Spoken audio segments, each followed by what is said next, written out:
Hey, okay, so today we're going to take a look at the Mellotronics M3000. This is from the guys who built the original Mellotrons, and this to celebrate the 50th anniversary of the first one of those bad boys rolling off the production line. Okay, so if you're not familiar with Mellotrons, I'll quickly run through how they work.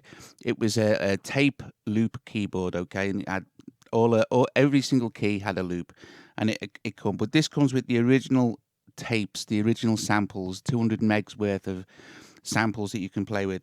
So we're just going to quickly run through some of the sounds here. We have A, B, and C. We can blend between A quiet, string section, and Mark II vibes, or we can change these sounds. So this is string section, and then go to C, Mark II vibes, and then A quiet. Okay, so we can change some of these sounds. So just let's stick with A quiet, run through, Mark II violins,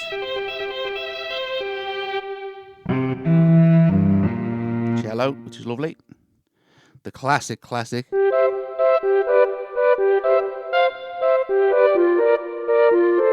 Mark II flute, clarinet,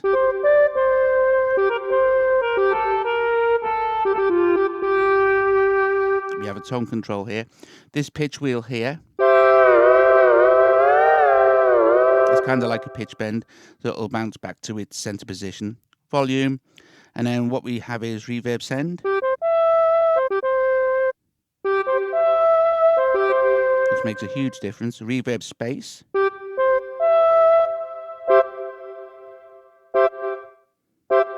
okay. Let's go oboe, tenor sax,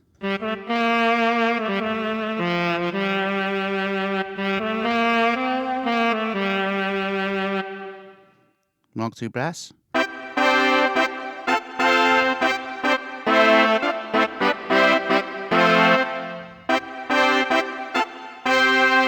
very nice, trombone,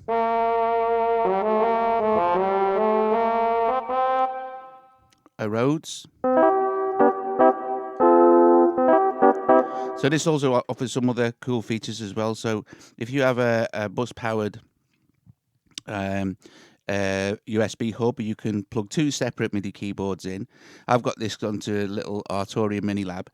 You could have, say, another keyboard plugged in now, two separate sounds on the keyboard. So you've got one guy playing one sound, one guy playing another sound. So chair chugging.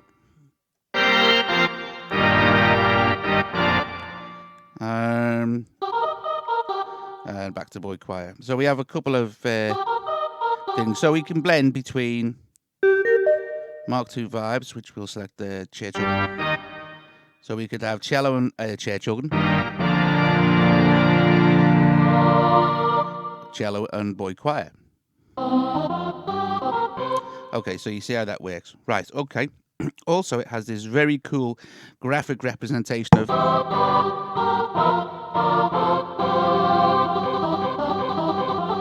what you're playing.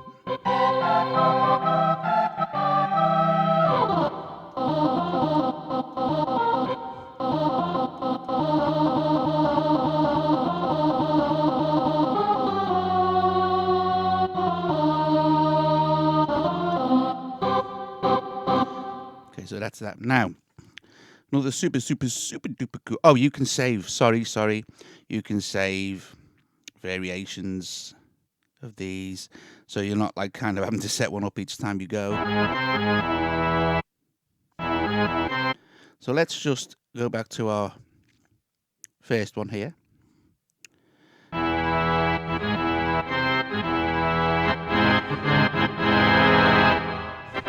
Okay, so here we have pad mode. Pad mode. Let me just clear everything from there. You see this fourth sound here, D. This will refer to the pads. The loop is how it will loop. And these is 1-inch tape and 2-inch tape, I think, to choose from. So anyways, and this little thing here is for the pads. So it's lower keyboard for the pads, upper keyboard for the pads. Okay. So I'm going to select some, let's find it here. Boy choir for the pads because it's a higher sound. And what we can do here, which is super cool, At the moment, we're on church organ on the main keyboard. Okay, so what I'm going to do is I'm going to hit record, okay, first of all. So this little button here, record. Okay, so that's not going to record any sound or anything. And I'm going to hit pad 1, and I'm going to record an A minor. And I'm going to hit pad 2 and record a G. Pad 3, record an F. Okay, so stop recording now. What I'll have now is pads 1, 2, and 3. So 1 will be A minor, 2 will be a G, and 3 will be an F. And they'll play with the boy choir sound. So that's too high. So we can lower the octave of the pads. No, we can't. I have to record them like that. Doesn't matter anyway. The point is that let's record number 4, and let's record another F. Okay, so there you go. So that's a lower. And you record the pads using this keyboard here. Okay? So there you go. So you could play along with, say, now anything that you have set up here, which is church organ. Oh, that's church organ. So we could play like this.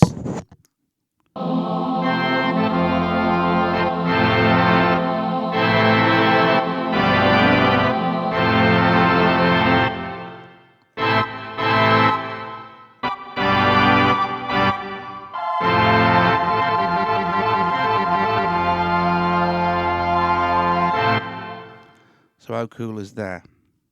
And then easy to clear, we hit clear, and we can clear the loops. But we can change this to any sound we like, obviously. So say, for instance, I'd pressed record, pad 1, stop record. There's the choir again. Let's see. Female choir. 8 choir. Okay, so I like that. So let's change that, and then let's play a C.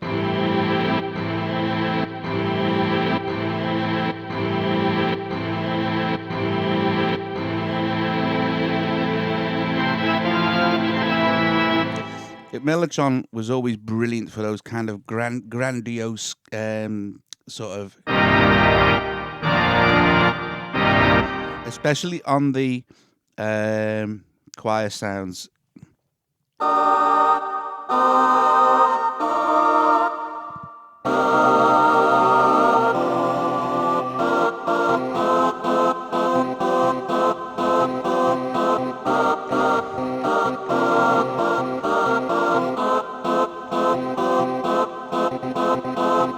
And you never get the full benefit of Mellotron until you record it with something else. You know, say, for instance, your drums and stuff. I particularly like cellos.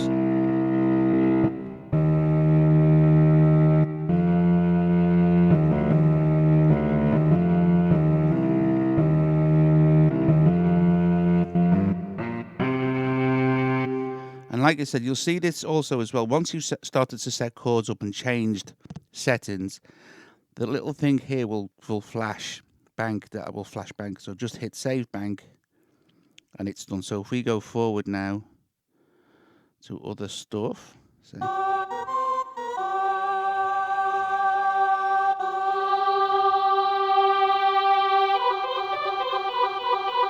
and don't forget, like, this is like the first sampler ever, you know. But it gives a unique sound, and you'll see that it gives a unique sound because if you listen to many records of the past, like Beatles, Genesis, Moody Blues, they all used Mellotrons, and that's kind of what added to part of their sound, you know, part of their setup. So anyway, as you can see, if we go back now to our banks, there they are.